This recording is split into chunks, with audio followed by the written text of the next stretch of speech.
topesi bino matondo mingi pona fidélité pe confiance o bopesaka biso po tomemela bino basango ya République démocratique du Congo. Ngai wa bino Samba Olonga de père et de mère na tombeli bino boye malamu na kati ya émission oyo. Merci na ba oyo nyonso bo appréciaka ba analyse pe ba commentaire oyo to salaka na actualité ya République démocratique du Congo. Soki obetili ba ko malamu ya kokutana na itando oyo tope na mongongo wa mwana mboka Samba Olonga ndenge nini to salaka, likez l'actualité, partagez, abonnez-vous si vous n'êtes pas encore abonné, tikez la biso commentaire depuis wapi yo kolanda biso à travers le monde, depuis wapi yo kolanda biso à travers République démocratique du Congo.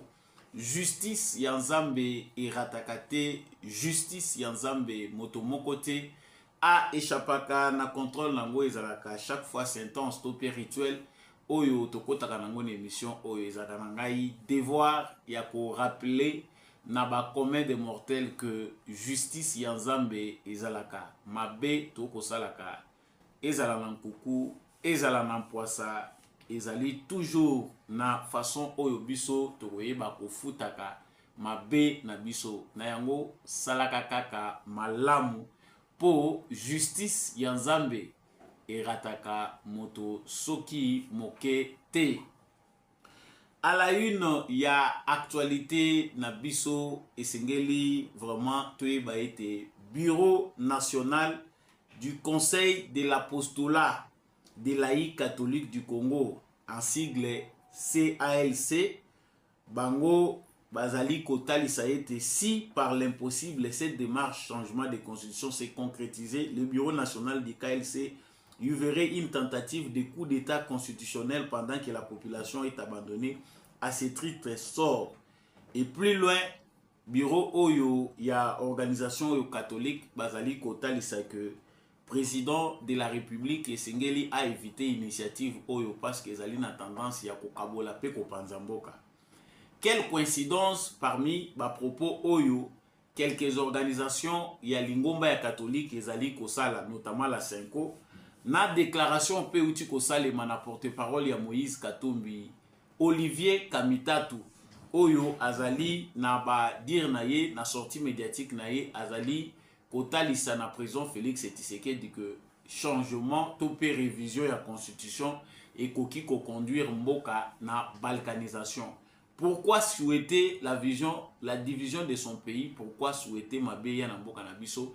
Qu'est-ce qui se prépare derrière sujet oyo ya makambo etali balkanisation ya mboka via la constitution, bien via la révision de la constitution? Samba Olonga azali kofongola balanterne na bino kaka na kati ya émission oyo actualité ezali pe OIF, organisation internationale ya francophonie ndenge babengaka yango. OIF a rejeté topé a écarté candidature ya République démocratique du Congo pour accueillir mission économique et commerciale ya francophonie na 2025. Existe-t-il un problème entre l'organisation internationale ya francophonie na République démocratique du Congo? Samba Olonga kolobelango na kati ya émission na biso ya mokolo lelo na tombeli bino encore une fois de plus boye malamu na kati ya émission oyo. Présentateur nango ezali toujours mwana mboka Samba Olonga comme d'habitude na tombeli bino vraiment boye malamu. Veuillez liker, partager cette vidéo, n'oubliez pas de vous abonner ceux qui bozana nous abonner te netando na biso et surtout commenter yebisa biso zali kolanda actualité topio appréciaka ba analyse ya mwana mboka Samba Olonga topé ba information na ye depuis wapi na République démocratique du Congo. Nauti kolobela awa na ba sujet na biso na présenté que oyo bazali kobenga bureau conjoint toloba bureau national ya conseil de l'apostolat de laïcs catholiques du Congo. Ezali organisation moko ya ba laïcs catholique bureau national na bango bakomi mukanda moko oyo bango bazali ko avertir président de la République Félix Tshisekedi sur initiative oyo azui ya kolinga ko changer constitution na communiqué na bango de presse numéro 014 bar KLC bar BNJBL 2024 bah commune en tête changer la constitution du Congo, amputer ou garder l'actuelle constitution en vue de son unification. Bango na sujet oyo pour na kozwa ba grandes idées na bango bazali kosenga na président de la République que ezali malamu te ko toucher la constitution pour na ko satisfaire ba petits individuels na ba dire na bango bazali ko présenter initiative ya ko changer constitution net initiative moko yé ko balkaniser pe Congo en quelque sorte. Balobi mieux vaut avoir cette constitution et avoir Congo ndenge ezali qu'avoir cette constitution et avoir d'autres entités ya mboka na biso et continuer et kende mupanzi et comme lokola mboka mususu. Ils ont évité de parler likambo ya balkanisation mais balobeli mingi likambo ya ba entité oyo ko se séparer du Congo. Question oyo eza koyela biso tant to l'actualité oyo ezali que il y a à peine une semaine la CENCO s'est aussi prononcée sur la question ya révision constitutionnelle. Balobi pona bango ezali malamu te président de la République a touché na constitution. Ce qui a touché na constitution, ça veut dire que azali kolinga ko déstabiliser mboka. Ça venait de Abbé Chole Moutazali ko kamba Senko. C'est-à-dire il y a quelques organisations, il y a église catholique oyo ba bongisi batalisi pona bango que en tout cas soki basimbi constitution basimbi nde bango. Mais ici, dans cette émission, parce que tout aussi tout le bel mingi sujet ou tout le bel intervention, il y a certains prélats catholiques. Nazali ko luka potia rapport où ezali ko exister entre bayi politique na église catholique na likambo baza ko telemela la constitution. Au même moment, na même journée, pendant que bureau oyo il y a conseil de l'apostolat des laïcs catholiques du Congo basali déclaration na bango, Olivier Kamitatu asali pe yaye déclaration na kati ya déclaration na ye ba mot oyo tozali kozwa les plus importants émanant de Olivier Kamitatu ezali azali kotalisa que si Félix Tshisekedi veut aller dans la voie ya ko changer constitution et sengeli ayeba que mboka ezali kokende na balkanisation, c'est-à-dire toucher à la constitution signifie balkaniser les pays. Biso nyonso ba Congo, ba Congolais, tozali ko se poser ba question. Quel rapport existe-t-il entre la constitution de la République démocratique du Congo na balkanisation oyo batu oyo bazali ko linga changement topé révision constitutionnelle te bazali ko brandir biso? Y a-t-il un article dans notre constitution qui dit que ce qui constitution oyo ba touché yango le pays sera divisé ou doit être divisé? Tout le monde a un article à l'olenge wanate. Mais qu'est-ce qui se passe? Pourquoi il y a des individus, que ça soit connu ou non connu? Mingi, bandeko na biso mususu bazali, na Katanga, na O Katanga, na Lualaba, vous verrez des gens faire des déclarations, na ba déclaration na bango bazako tali sabalobi que biso tozali prêté à accepter changement à la constitution. Celui qui touche à la constitution, le pays sera divisé. D'où vient ce langage? Pourquoi bato oyo bazali ko brandir menace ya balkanisation ya mboka bazan argumenté ya ko bimisa face ya likambo oyo ezali impérieuse nécessité ya ko changer constitution? Seul argument oyo bango bakomi nango ezali division ya République démocratique du Congo, c'est-à-dire mieux vaut pas balkaniser mboka ke ba toucher constitution. Qui sont-ils? Baza mandaté na nani? Na banina na likambo na uti kotanga awa ya ba catholique, parce que na ba catholique ba organisation ebele ici et sosoli basi ba comprendre que politique ezali aubaine, politique ezali opportunité pour na bango na kazaka ya basango bakoki kozala na ba organisation ne ko permettre bango ke baliaka mbongo na sima ya politique ya RDC. Tosi to misana koyoka mingi 5 ECC turo to okipe CLC telemi toyoki bureau conjoint ya ba laïque coordination soki ya ba laïque bango pe ba telemi apostolat. batelemi bango pe bazali kolobela likambo ya changement ya constitution. Nasila lobaki na ba émission eleki ke to milengela biso ba congolais, nous avons une catégorie de mauvais congolais, ba congolais ya mauvaise qualité. Oyo baliaka mbongo na sima ya kolela ya baninga. Outre des congolais o baza ko détourner mbongo na ba institution, nous avons d'autres congolais qui souhaitent les malheurs du pays pour bango ba jouer jeu oyo ba jouaka, jeu oyo pesaka bango mbongo. Na lobaki na ba émission eleki ke mbongo ya Union européenne bandi ko tambola. Il y a des organisations qui se disent de la société civile, oyo bakozala manipulé par l'Union européenne comme d'habitude. Ezali pona nini ba barrer route na organisation auquel toza ko aspirer nango.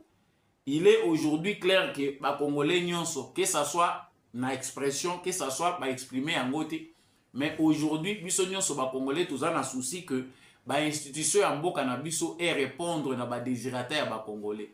Mais malheureusement, ces institutions ne fonctionnent pas de la manière où ils peuvent permettre le développement de la République démocratique du Congo. Constitution ya mboka na biso ezali défavorable pour la plupart des Congolais parce qu'ils ezali ko privilégier une catégorie d'individus. Mais basango oyo bazali ko sala si comme si bazo oyeba te que constitution oyo ezali ko privilégier te masse ya Congo oyo tozali. Et que plus les ali ba politiciens, plus les ali ba connus, nde bazana ba humilité, ya ko échapper na justice, ya ko bénéficier na sécurité sociale, oyo les ali ko permettre bango, bazala na bango kimia, même soki mboka eza malamu. Lobby 5 atalisi lobby que division ko la balkanisation ezala. Le Congo ne sera pas balkanisé sur base de déclarations ya ba individus.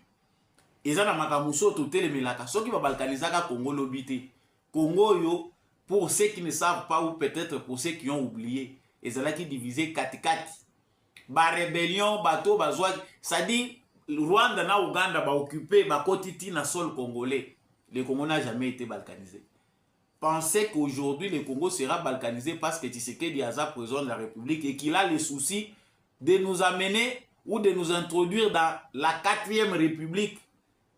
To résoudre les problèmes où ezali politique, to kota na constitution où ezali conforme na ba réalité na biso, bango ba telemi balobi, le Congo sera balkanisé parce que ce qui devait toucher à la constitution. Chers Congolais, interprétation to koki kozala nango clair. Ya oyo moi groupe moko ya ba prélat catholique, il ne représente pas d'ailleurs l'église catholique. Aujourd'hui, nous avons tous la certitude, tout de suite au monde clair qu'il y a des individus qui n'engagent pas l'église catholique na démarche politique na bango. Parce que nulle part dans la constitution congolaise, ezali na isika bakomi ba pesi congolais droit. Ya côté mais la procédure ezali prévue par la constitution. Les Congolais peuvent dire non na référendum. C'est ça la seule possibilité où ils peuvent s'amélior ba congolais. Outre cette possibilité, il y a la liberté d'expression et d'opinion. Congolais a koki ko s'exprimer à lobby ke na boy na lingite basi ma constitution en mboka na ngai. Si le président de la République persiste dans son initiative, le Congolais a son droit. Il y a non à travers vote. Par référendum s'il s'agit d'un changement constitutionnel. S'il s'agit de la modification, Kabila a modifié la constitution en 2011. Le ciel n'a pas tombé. Il nous a amené à un tour et à l'élection. Donc, basango tozali komona baza ko sala business na bango. Bazali kotali salikambo ya balkanisation ya Congo, il s'agit d'un argument pour faire peur. Lokola bango mission ba pesi bango ezali ko bloquer Tshisekedi, ko sala barrière na vision Tshisekedi azanango, ya komema biso na ba réforme oyo kozongisa mboka na biso na rail. Il faut bango ba se composer en ennemi de la République, ba kotisa trouble na mboka pour empêcher que ces réformes là n'aient pas lieu. Bango baza ko sala ngote par compréhension que non, démarche à Tshisekedi des Alimabé, nous pouvons apporter des changements ou des aménagements. Bango baza ko salango parce qu'ils sont payés pour le faire. Ndenge kaka basala ki na l'élection à 2018, ils ont divisé les Congolais en voulant faire croire aux Congolais que Fayulu a gagné la élection devant Tshisekedi. Ils nous ont laissé dans des divisions. Ah, toko lo baba ndeko na biso musu na poto ba solo lakate. Ba Congolais batikala na ba rancune. Likolo ya basango tozali komona. Ils ont été payés, motivés par l'Union européenne. na ba mission na bango ya observation, ils n'ont pas voulu dire la vérité aux Congolais. Awa soki ba élection esalami na 2023 ba yoki soni ya kosala ndenge ba divisaka d'habitude, c'est parce que Tshisekedi a mené bango na jeu démocratique qu'ils n'ont pas pu nous malmener comme ils l'avaient fait en 2018. Nombreux ont honte de dire aux Congolais baya koloba ba vérité baza koloba ngo na soni. Lelo oyo toza na rendez-vous mususu ya histoire. La question que soulève Tshisekedi, il y a changement ya constitution. Ezali question moko tabouté. Ezali question moko obiso nyonso ba Congolais toyebi ke depuis l'histoire ya constitution oyo ba adoptaki yango comme constitution définitive ya mboka na biso. Depuis certains Congolais to se trompent pas. Na se ambula tokeyi ko voter oui ou non bolingi constitution oyo. Les Congolais qui ont une mémoire, une bonne mémoire, ba yebi ke biso moko to signaki acte de vente ya mboka na biso. Lelo basango bazo ko sala soki baza ko ignorer yango.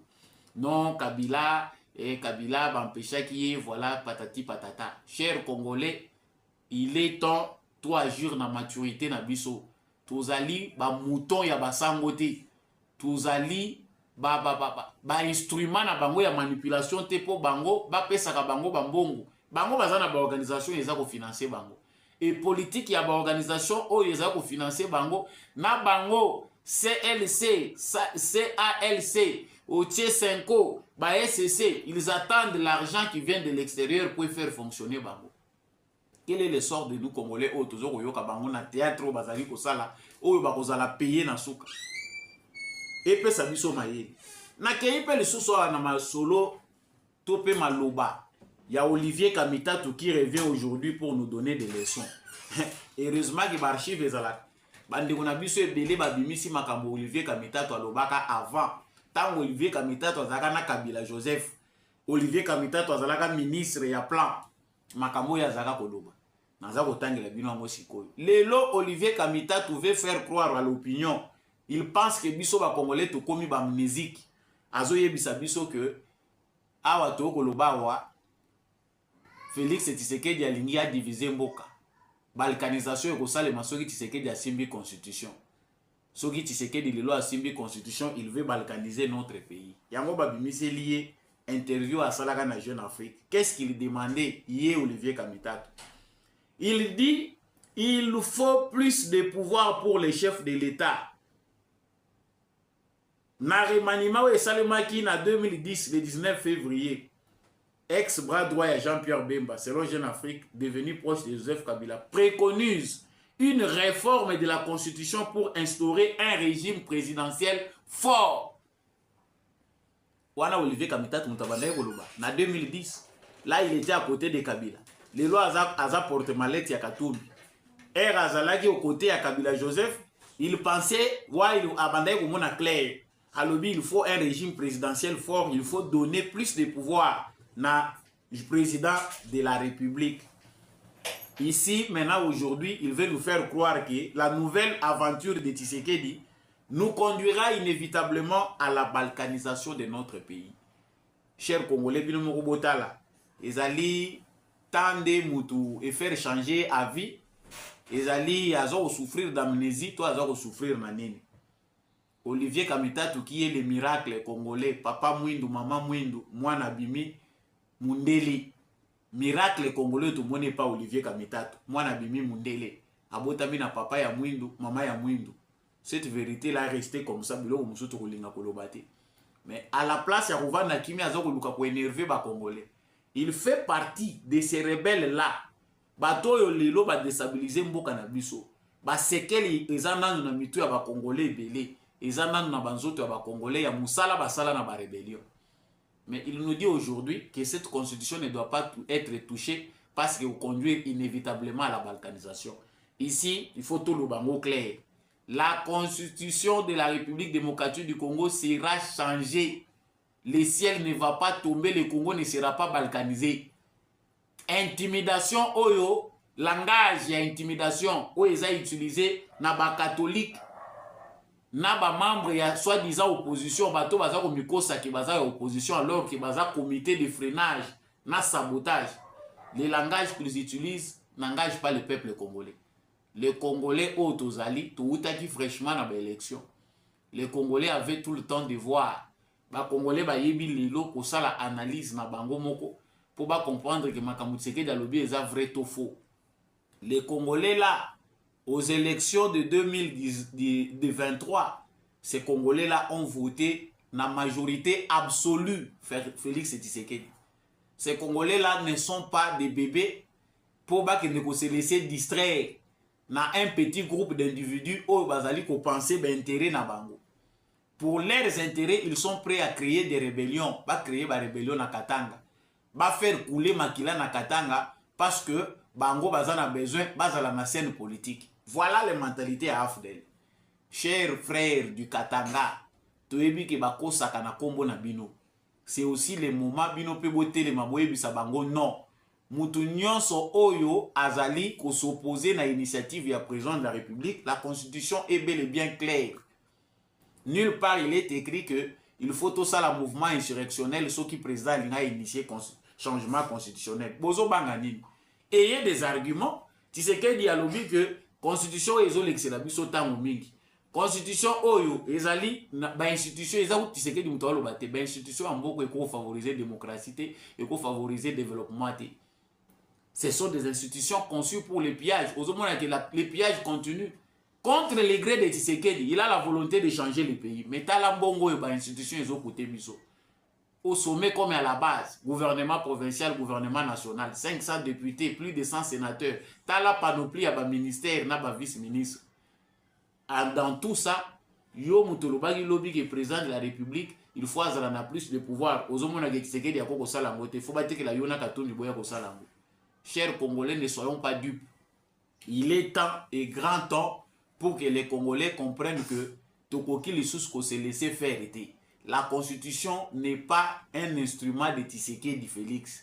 Il va passer. Mais est-ce que dans le moment où tu as dit que Soki Tshisekedi tu raté na yeba réforme nécessaire ou singeli ko salema na mandat ou tu pesier na ko la biso ango.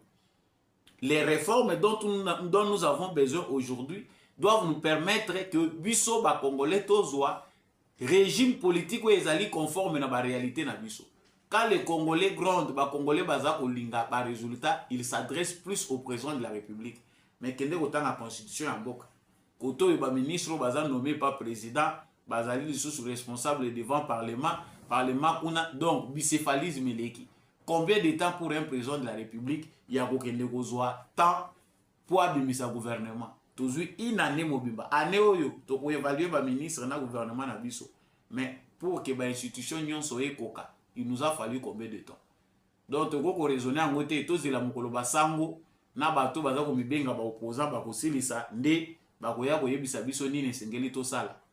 Toye ba ko sosola biso ba congolais. Cette question des changements constitutionnels, des même changements révision de rédaction d'une nouvelle constitution. Nous devons refaire notre constitution et choquer bato eza ko choquer. Naza ko yoke loko ezozonga mingi bande konanga. Il y a des Congolais qui pensent dans l'ignorance. Aux autres se laisser traîner, même place au yébité au lieu apprendre yo lobby. Est-ce que la constitution mutepeki si ya kiti sabilo? Est-ce que la constitution de mutezo ezo tinda bango bayi bamboka? Ba lobby te que constitution nde muteza ko résoudre nyonso mais constitution ezali base ou ezali ke mboka yeke de na pente. Nous avons des institutions inutiles. Mbongo ebele zo ko kende na fonctionnement ya ba institution. Mbongo ane ko ko ede mboka na makamususu. Il faut des lois justes. Constitution d'ambition est na ba loi ou est injuste. Ba miyibi baza na ba immunité ezo sala ki ba poursuivre bangote. Est-ce que ça est juste? Non, constitution mutepeki cité mais Tshisekedi n'a pas les mains libres. Cette constitution lui donne des limites. Pouvoir au parlement, pouvoir na ye président bakaboli l'exécutif angope premier ministre nde mutwazali na pouvoir mingi. L'action ya gouvernement, ton action ya exécutif. Président azo sala ka ba recommandation, azo dirige ka bango, bo sala. Mais ceux qui sont aux affaires, c'est à qui nous devons faire beaucoup plus pression. Premier ministre, na parlement na biso. Comprenez qui veut, chers téléspectateurs. Na silisi awa na actualité ya OIF. Pour ceux qui n'ont pas suivi, il faut que OIF, Organisation internationale, il y a francophonie, va écarter candidature à la République démocratique du Congo pour accueillir mission économique et commerciale francophone en 2025. Biso, ce qui est à dépendre de biso ba Congolais, trouver bisa OIF que balamba balia tokoyakate. Tous à peine besoin basani na bangote babukango. La francophonie ne nous profite pas. Et moi, je me demande même ceux qui les l'autre changer la constitution, il faut tous avoir mesures radicales. À défaut de mettre en avant une langue nationale, mieux vaut procéder à taper en anglais. Tobo sanana no muke français ou to relais en second plan. Parce que ememina orgueil. Ya mutoaza oloba français moulayi batwazo kanzé kaza mayele mais bozo baza osana mboka ezo aider bisote. L'OIF aujourd'hui, le Ezali, secrétaire général Nangwaza rwandaise, selon la politique de la France, il faut que na pays oyo basi s'éloigner na bango na francophonie. Ba préférer battre en avant un Rwandais qu'un Congolais qui va pays oyo ezali véritablement francophone. Cette aventure à la française doit être arrêtée. Le bango bazo mon importance de s'intéresser na mboka na biso.